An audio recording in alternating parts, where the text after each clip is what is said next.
de ahí, pues ya pasemos a que cada uno de ustedes diga qué entiende por ideología de género. Sí, digamos que en la reunión pasada iban quedando para mí algunas cosas claras, como por ejemplo que ideología, cuando se habla de ideología, es de una idea que busca imponerse, no solamente como una idea que anda por ahí, sino una idea que de alguna manera un grupo de personas o hay intereses para que esa idea se vaya imponiendo en el medio social. Y pues entiendo lo que Antonio explicaba ahora como ese hablar del ser humano en términos de género como un esfuerzo por deshumanizar al ser humano, es decir, por convertirlo en algo que no tiene una forma clara o una, ¿sí? Y pues va en contra un poco de todo lo que yo siempre aprendí y he pensado como psicóloga, porque cuando uno va, digamos, a trabajar con una persona o con un niño, quién es esa persona, cómo se construye su identidad. Uno siempre parte de lo más concreto hacia lo más abstracto. Entonces, lo primero que uno empieza a mirar es cómo eres tú, qué características tienes, físicamente hablando. Y siempre, digamos, y es la base de cualquier educación sexual, uno empieza por hablar en qué se parecen los niños y los niños y las niñas y en qué se diferencian los niños y las niñas, ¿sí? Y lo primero que uno necesariamente va a abordar es la parte física y fisiológica. Indiscutiblemente se van a encontrar unas diferencias físicas que el niño y la niña empiezan a descubrir desde muy temprano, ¿sí? Y a partir de ahí se empieza a construir la identidad de la persona. Entonces, cuando en la reunión pasada hablábamos de que lo que busca la identidad de género es como separar el tema físico, biológico del resto de los aspectos, pues empiezo yo a ver que ahí empieza a haber un problema, porque entonces, ¿cómo va a construir la identidad la persona? ¿Cómo va a separarse de su parte física la persona que es? Digamos que ahí entraría ya en contradicción, ese tipo de ideología entraría en contradicción con los parámetros básicos sobre los cuales la psicología busca que una persona se comprenda, se conozca, se ame y se relacione con otros, porque partimos de la parte física, ¿sí? Y entonces digamos que pienso que la ideología de género es una tendencia que ha cogido mucha fuerza en las sociedades occidentales. Un poco yo creo que nos ha sido heredada, no creo que eso sea tan propio de nuestra cultura, pero que ha cogido mucha fuerza a una velocidad que me parece también un poco preocupante, al punto en que ya los mismos programas de educación quieren empezar a expandir ese tipo de pensamiento en la manera en que se educa a los niños y definitivamente en la manera en que se establecen las políticas de educación sobre temas tales como la sexualidad humana, cómo se empiezan a buscar ejercer una fuerza en esa dirección, a que eso se... Juliana, 3 minutos. Okay. Lo que yo entiendo por ideología de género es una construcción social en donde se plantea que el sexo no se define, que el sexo no define lo que yo soy, sino lo que yo siento que soy. Entonces la sexualidad ya depende de mi autopercepción y no lo que dice o sea, no de lo que yo estoy compuesta fisiológicamente. Entonces, si yo me siento mujer, pero tengo, no sé, ciertos, sí, pero si tengo, perdón, si me siento más cómoda siendo mujer, pero mi sexo dice que soy hombre, no importa, está bien, es lo que como yo me percibo, como yo me quiero percibir. La ideología de género es lo que promueve, es decir, que el sexo realmente o la manera en que yo me percibo depende del entorno y que digamos, como a mí me enseñan desde pequeña a que me tengo que vestir de esta manera, es lo que ellos, digamos, empiezan a decir que hay un ataque ante como el entorno nos va construyendo. Y entonces que lo que toca hacer es romper con el entorno y reconstruirnos. Es una manera en la que ellos la plantean, pero realmente lo que están haciendo es volver a dar una, como se dice, ideología. Entonces una nueva manera de percibirse de acuerdo también a unas influencias que le van dando a uno desde chiquito. Yo veo que la ideología de género lo que está causando también es como que vuelve relativa a la verdad, porque ya no hay algo, digamos que antes se tenía estas características, se define como hombre, estas características definen a una mujer, ahora ya no, entonces todo se vuelve relativo. Ahora, ¿cómo lo defino? Según lo que yo piense, pero ¿cómo sé si lo que yo pienso no está movido también por otras cosas? ¿Sí?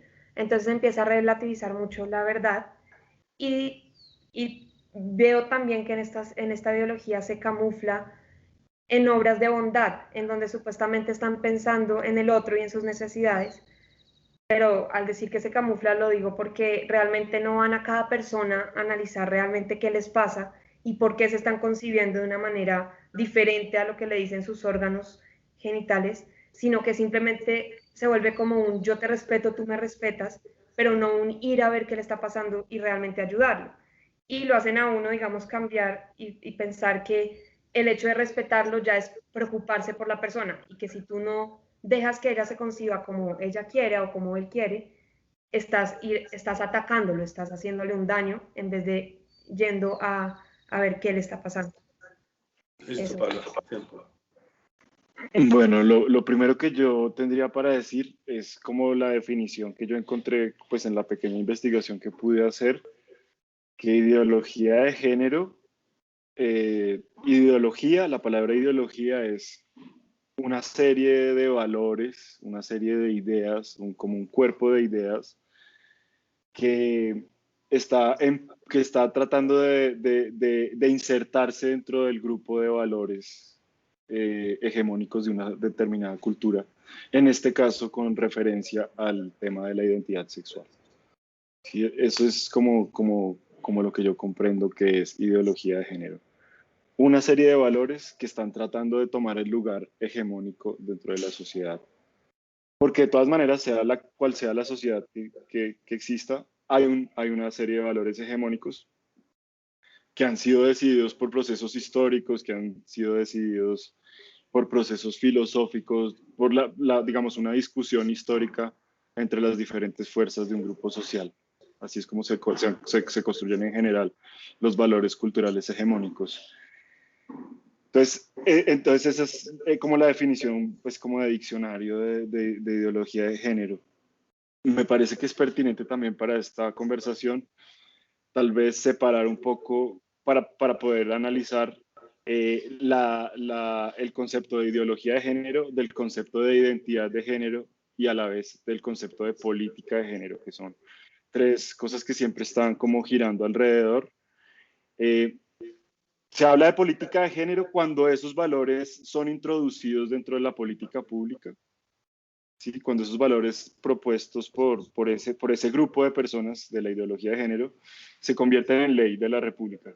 Y son leyes que en general están hechas con el propósito, pues digamos, con el propósito explícito de ellos, o sea, o así lo presentan, de buscar la protección de ciertos derechos y intervenir en la forma de la educación, en que se realiza la educación de los niños y de las personas en general. O sea, esos valores se transforman en leyes que luego se diseminan a la sociedad a través del derecho y de la educación, básicamente. Eso es lo que yo entiendo como política de género. Y la identidad de género, que es otro concepto que es como complejo, es como, es como esa reflexión que se hace sobre los dos aspectos que tiene la identidad con respecto a la sexualidad. Uno, que es el aspecto biológico, pero también hay otro aspecto que es el aspecto cultural. Porque en función de esas condicionantes biológicas, Se me fueron. Qué pena. Gracias. Qué pena. Entonces, el aspecto biológico, pero el análisis del aspecto cultural del género, o sea, de cómo es, de las implicaciones que ese aspecto biológico tiene en los roles que desempeñan los seres por su género, por su sexo en la sociedad, ¿sí? Ahí es donde, o sea, el concepto de identidad de género es esa reflexión sobre los valores, sobre los roles y papeles que desempeñan las personas en función de su identidad dentro de la sociedad. Hay una cosa una duda que me surgió, Juliana, en la propuesta tuya, y me gustaría que la aclararas. Tú hablas de construir la identidad sexual a partir de lo físico. ¿Puedes explicar eso? Bueno, no, yo no hablé sobre identidad sexual, sino de la identidad de la persona, como un todo. Porque es que precisamente yo pienso que lo que no se puede o no se debe hacer es de dividir a la persona como en partes. Me parece que lo que se debe buscar es lograr una integralidad en la persona. Construir la identidad a partir de lo físico. Sí, porque creo que, digamos que el ser humano aprende de lo concreto al abstracto. El ser humano va entendiendo y concibiendo el mundo y relacionándose con el mundo alrededor de lo concreto a lo abstracto. Entonces, lo concreto es lo tangible, luego se parte del propio cuerpo hacia afuera. Es cómo construyo mi identidad. Parto de lo que yo soy físicamente y voy construyendo en relación con otros. A mí me da la impresión, esa formación me da la impresión de ser precisamente tan relativista o un poco punto de partida de la ideología de género, que la identidad se construye, que la identidad se construye a partir de lo físico, que uno construye su identidad.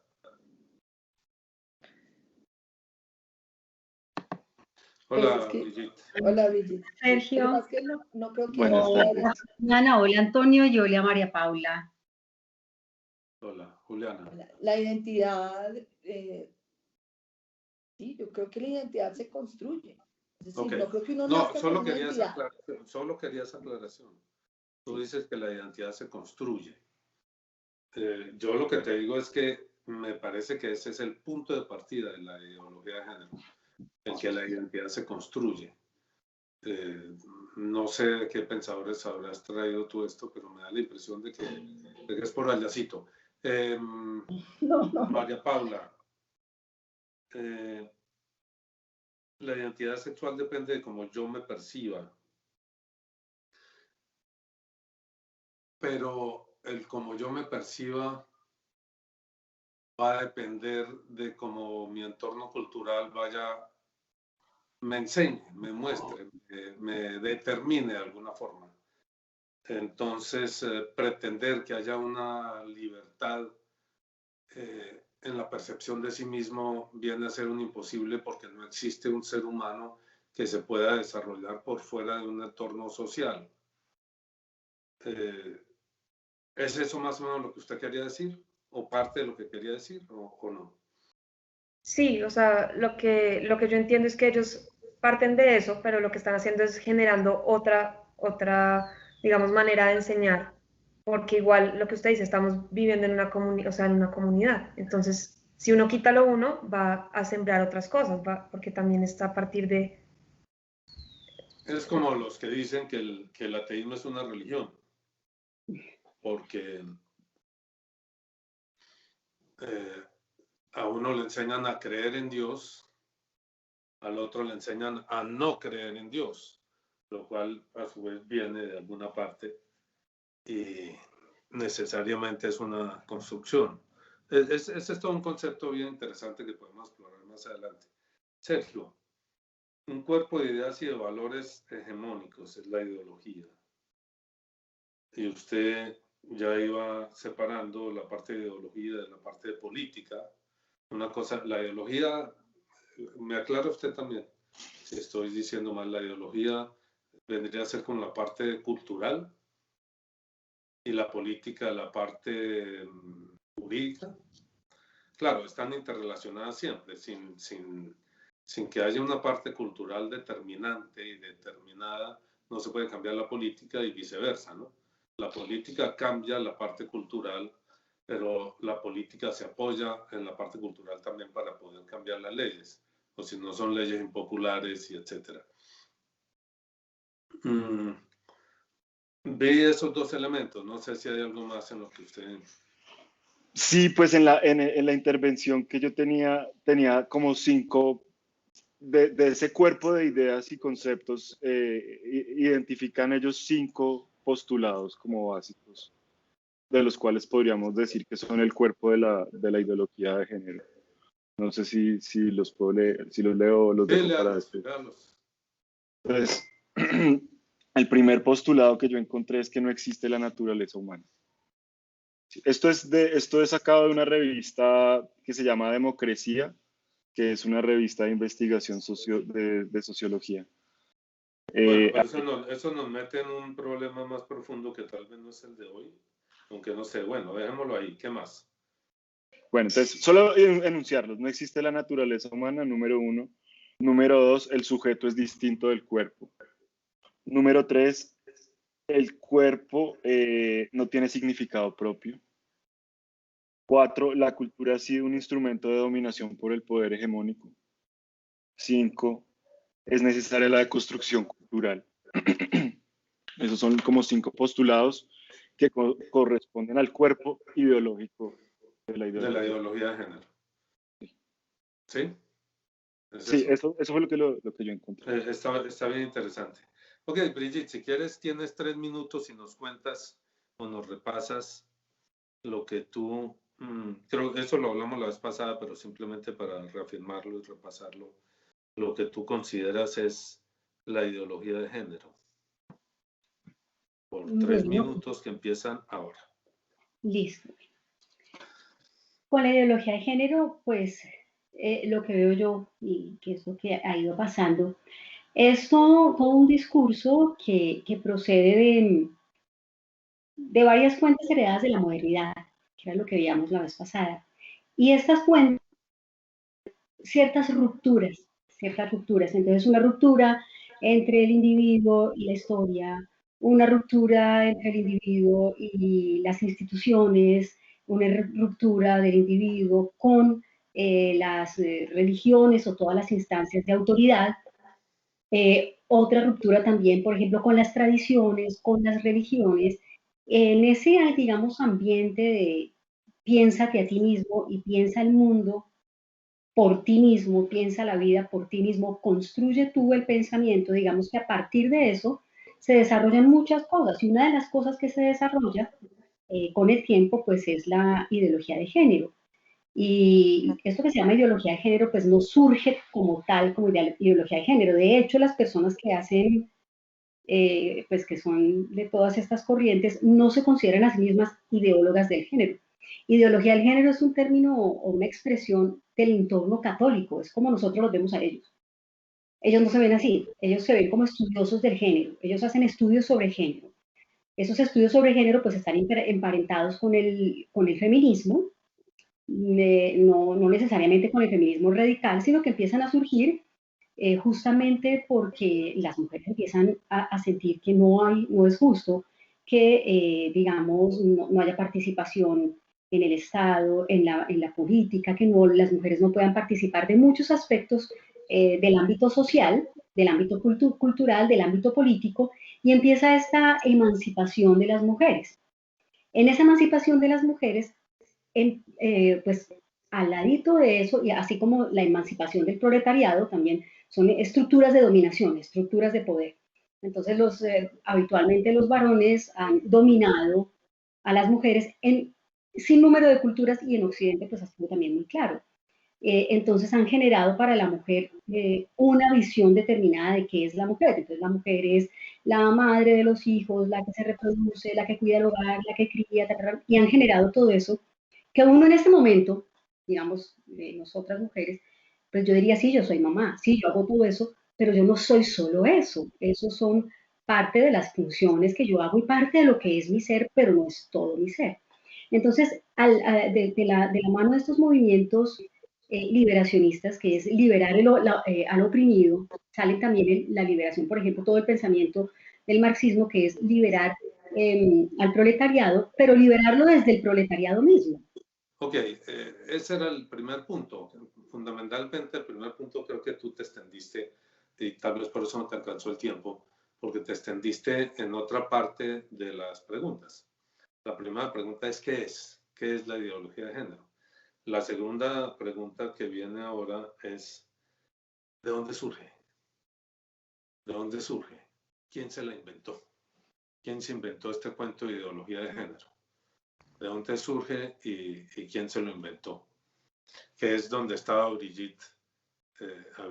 Comenzó a dar unas puntadas respecto a eso al hablar de feminismo, de marxismo, de liberacionismo, de todos esos movimientos que buscan presuntamente la liberación de la mujer de la opresión del hombre. De la opresión del hombre. De ahí surge entiendo que es lo que estaba diciendo Brigitte. Ok, si quieren cogemos el mismo orden, Juliana. ¿De dónde surge la ideología de género? Bueno, yo creo que como en tantas cosas hay como unas razones aparentes y unas razones más de fondo. Entonces yo pienso que en lo aparente hay como unos procesos históricos de minorías que se sentían reprimidas o no representadas, que buscan dejar de ser, digamos, como de pasar de sentirse perseguidas y probablemente lo eran y oprimidas a, digamos, bueno, a superar ese estado, pero empiezan también a querer en un momento dado ya no solamente buscar una igualdad, sino inclusive a querer imponer sus características de la misma manera de lo que criticaban que se les hacían al principio. Yo creo que eso es como aparentemente lo que va pasando y digamos que pasa en distintos tipos de movimientos históricos y procesos históricos. Yo creo que de fondo hay algo más complejo que digamos que desde el punto de vista de la psicología se habla como de la lucha entre Eros y Tánatos, como la lucha entre lo que tiende a la vida y lo que tiende a la muerte, como que hay una batalla más de fondo, más profunda, que es lo que realmente hace que se den este tipo de movimientos hasta donde yo llego a comprender. Hasta ahí digamos que ya... Ok, déjame entonces hacer una pregunta. ¿Tú crees que existe una opresión del hombre hacia la mujer? O sea, yo no creo que, no sé, a veces, pero digamos que yo creo que ha existido unas tendencias históricas donde ha habido un poco de esa lucha de poderes, pero no creo que eso sea, digamos, hoy en día un determinante en nuestra cultura. Puede que haya otras donde sí. En nuestra cultura yo creo que eso ha seguido muchísimo. No creo que eso sea la realidad. O sea, ha seguido quiere decir que había. Sí, creo, había un manejo, sí, ha habido épocas donde la mujer no tenía ni siquiera derecho a votar, sí, y esas cosas yo pienso que en eso ha mejorado, sí, la mujer No, era pero es que mira, la pregunta es, ¿tú crees que existía, eso se llama patriarcalismo, en el cual el hombre subyugaba a la mujer en diferentes formas, en el hogar, en la sexualidad, en la economía, en la política? Sí, creo. Ok. ¿Quién sigue, Pala? Sí, sigo yo. Bueno, pues yo lo que entiendo de dónde surge la ideología o lo que puedo comprender un poquito por qué viene todo esto, digamos que la parte filosófica, y eso se los dejo a ellos, porque no quiero meterme en temas que no conozco de fondo, pero lo que yo veo es un problema en el que empiezan a sentir como que hay que tener la libertad, ¿sí? Pero entonces la libertad la ven como un salirse de todo lo que se tiene, ¿no? Sea bueno o malo, simplemente salirse, o sea, como poder romper todo lo que ya se tiene para supuestamente ir en busca de una libertad.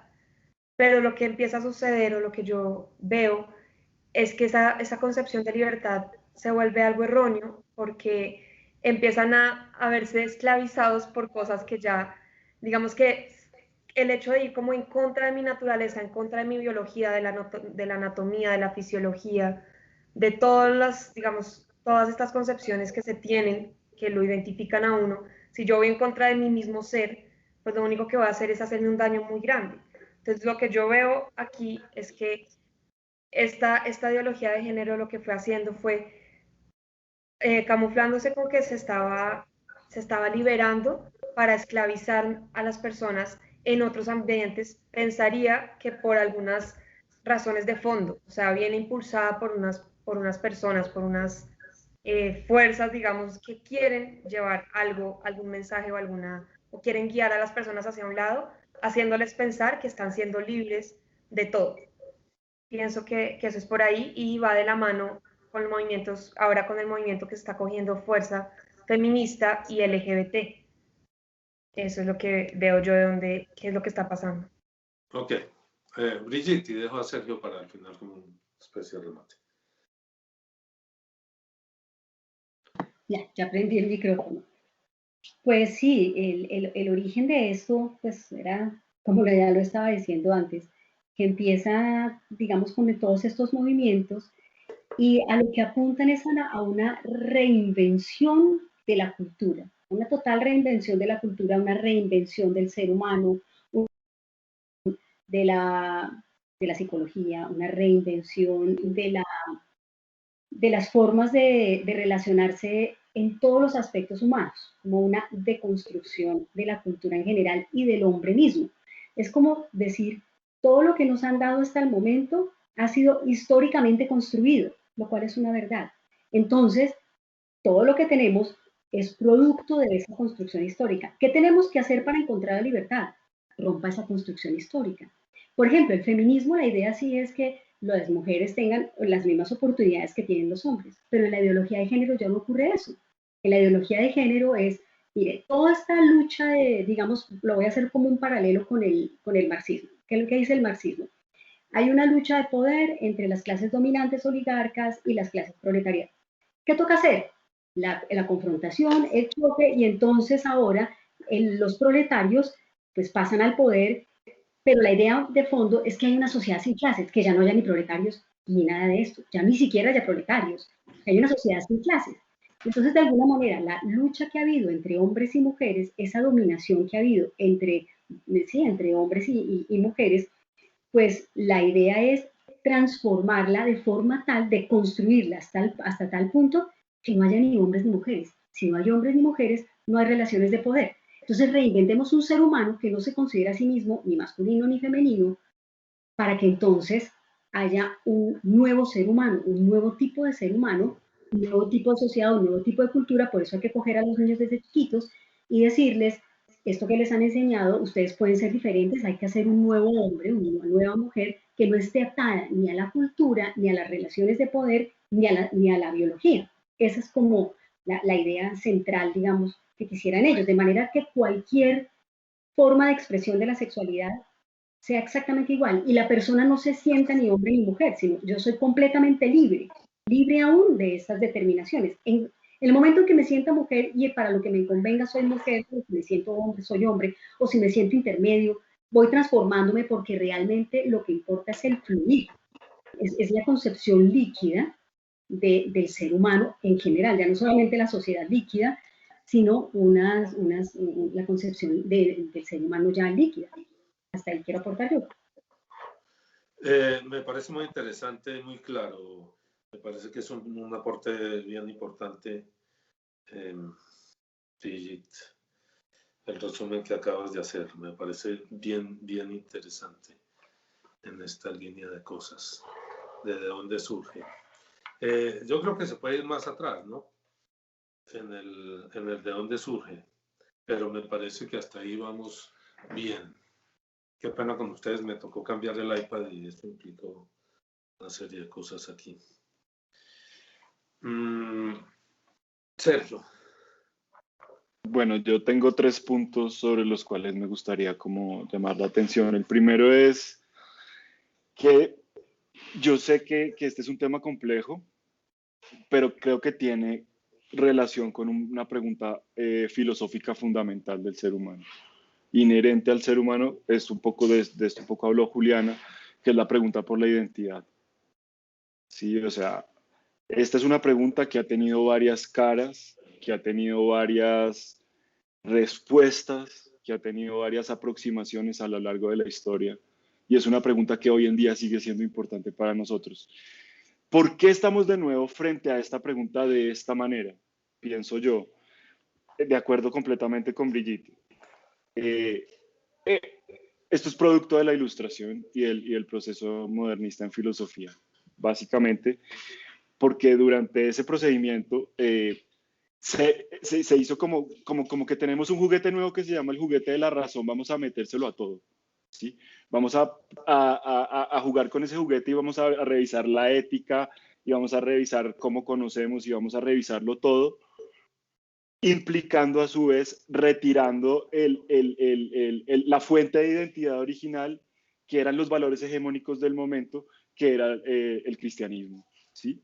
Es decir, al retirar el cristianismo como valor hegemónico, el valor hegemónico se convierte precisamente en la libertad y en el pensamiento, en la posibilidad de revisar todos esos aspectos que hacen parte como la identidad.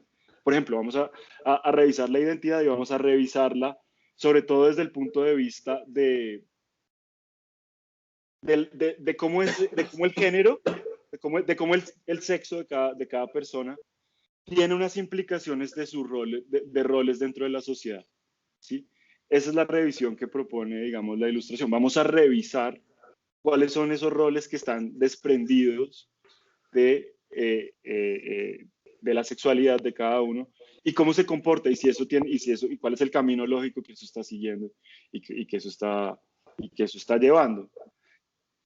Número 3, ya concretamente, digamos, esto es un proceso de varios siglos que concretamente tiene un punto clave, que lo hablábamos la vez pasada, y es el momento del existencialismo como movimiento filosófico, en el cual esa revisión concluye con ellos en que nosotros somos los dueños de nuestra propia esencia, ¿sí? O sea que, como decíamos la vez pasada, la esencia no precede a la existencia, sino al revés.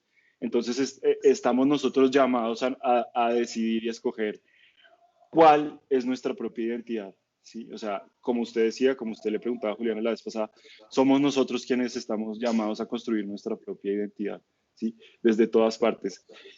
Habiendo retirado ese valor hegemónico del cristianismo como el hombre es esto y la mujer es esto, mi hermano, y usted ahí no tiene mucho que decir. 3 minutos. 3 minutos, listo, gracias. Entonces, ahora viene una ronda de preguntas o de aclaraciones con 2 minutos. Sí, María Paula.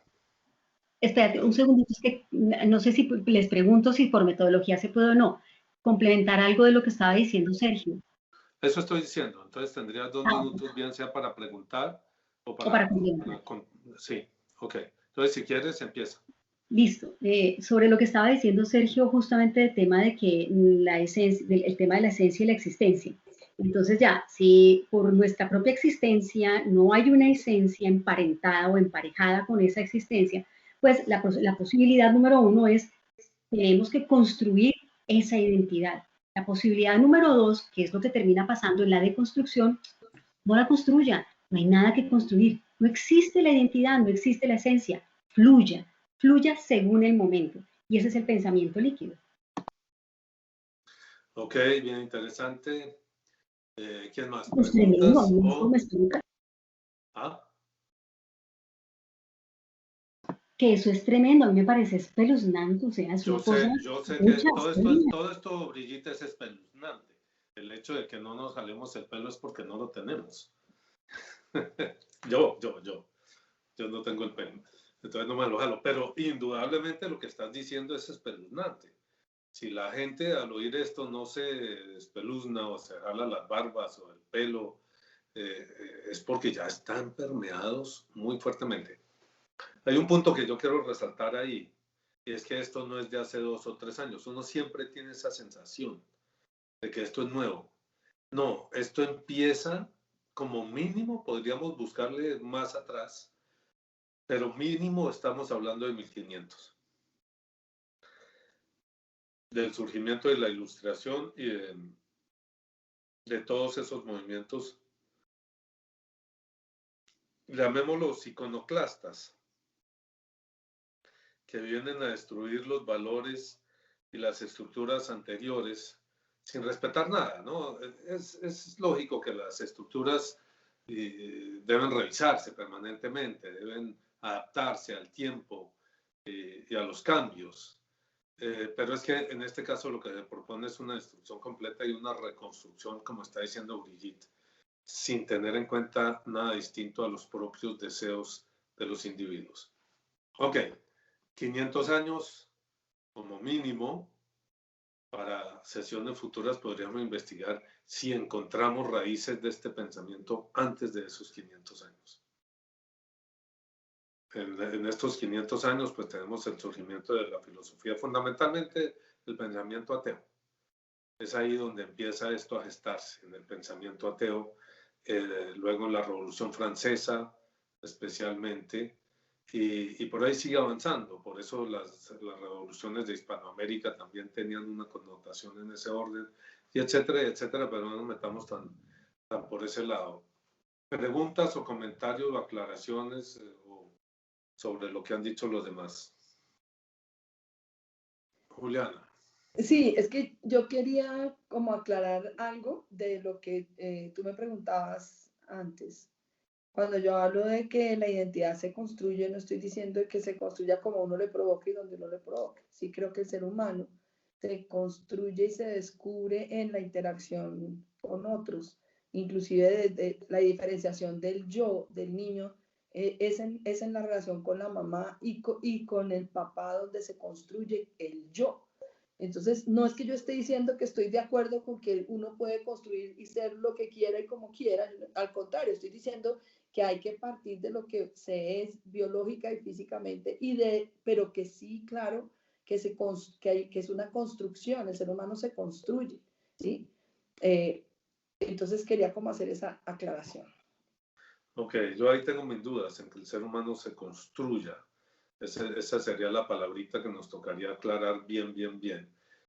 Sí, esa pregunta es buena. Esa pregunta es buena. ¿La identidad se construye o se descubre? Porque es casi que la misma pregunta existencialista, ¿ves? Es casi que la misma. Entonces, ¿la esencia precede a la existencia? Si es así, si la esencia precede a la existencia, hay que descubrirla. Si la esencia sucede a la existencia, hay que construirla. Sí, señor. Creo que ese es el corazón del problema en ese sentido. Sí.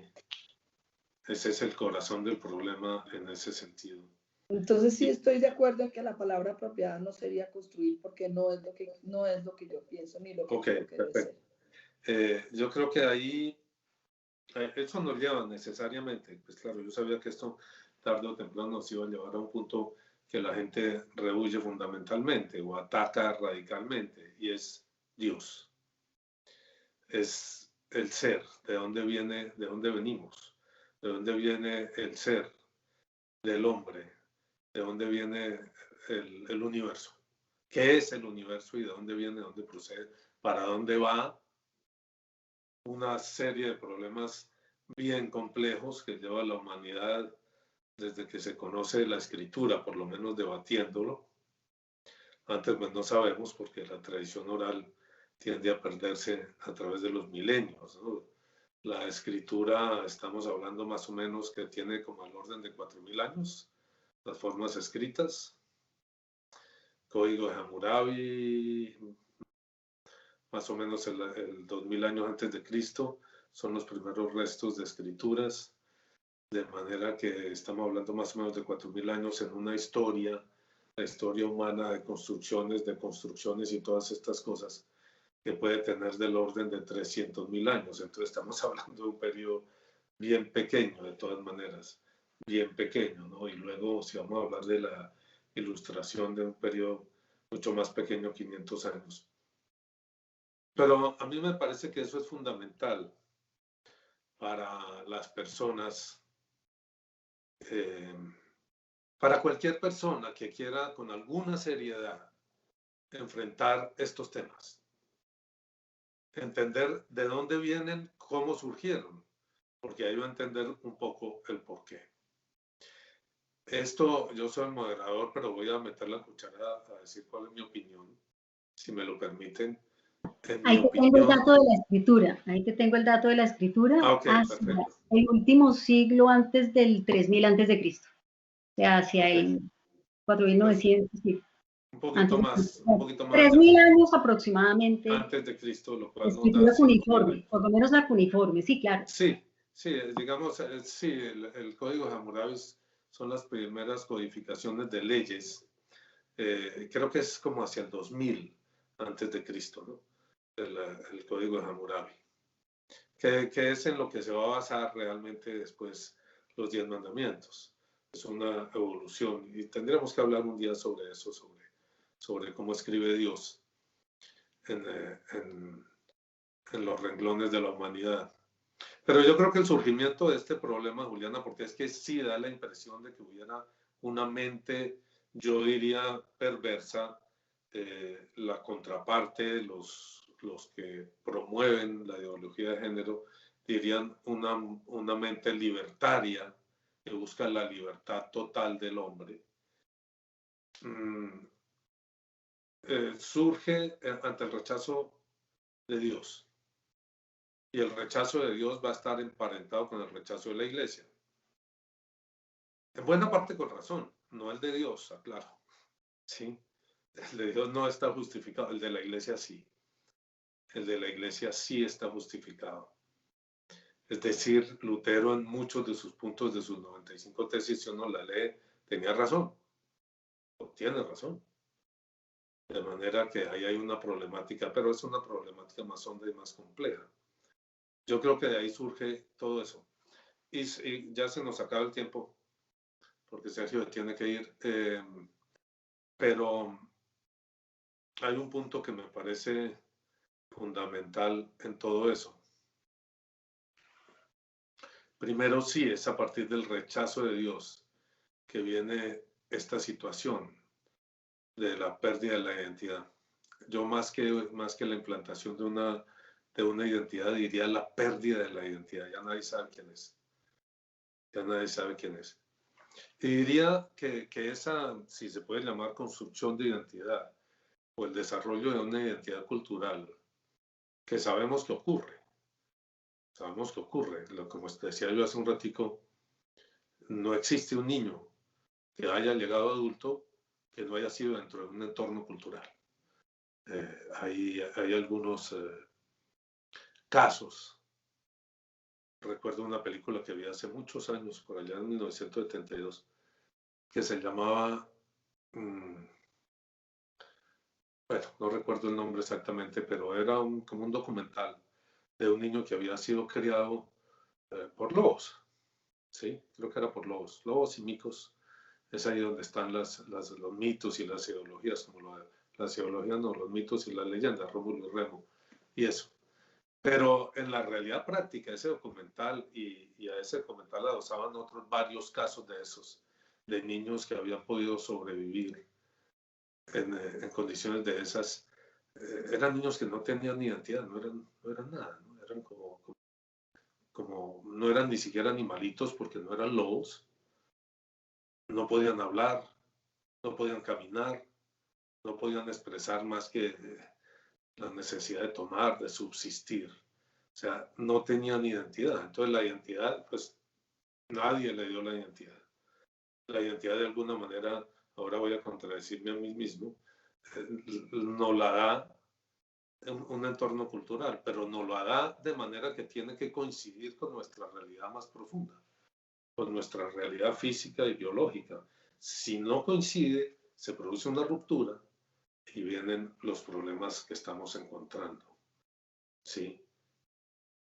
La creación como de una especie esto Sergio verá si lo quita o no, de una especie de monstruos. De una especie de monstruos. Seres sin identidad. De alguna manera parecidos a ese niño de la selva, a ese niño, no me acuerdo el nombre de la película, que carece de una identidad, por lo tanto carece de la posibilidad de comunicación. Casi lo que se veía en la película carece de pensamiento. Carece de pensamiento. O sea, genéticamente está todo ahí, pero al no desarrollarlo en los primeros años, después no lo pueden desarrollar. ¿A dónde irá a dar ese niño? Eso no lo sabemos y es tema de otro momento. Sergio tiene que ir, de manera que chao Sergio. Y Chao chicos.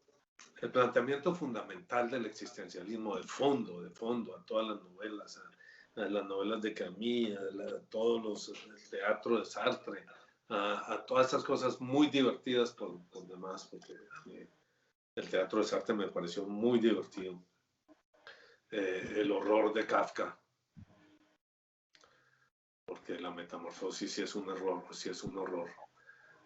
Yo eso no lo leí, pero sin quererlo leer, ¿no? Como aterrado. Parte de un pensamiento de fondo. Venimos de la nada, vamos hacia la nada, por lo tanto, somos nada. Somos nada, la gente dice no somos nada, pero no somos nada implicaría una doble contradicción. No somos nada, seríamos algo. Venimos de la nada, vamos hacia la nada, no somos nada y puesto que somos nada, podemos hacer con este pequeño delirio que somos y que es la realidad lo que nos provoque. Lo que queramos.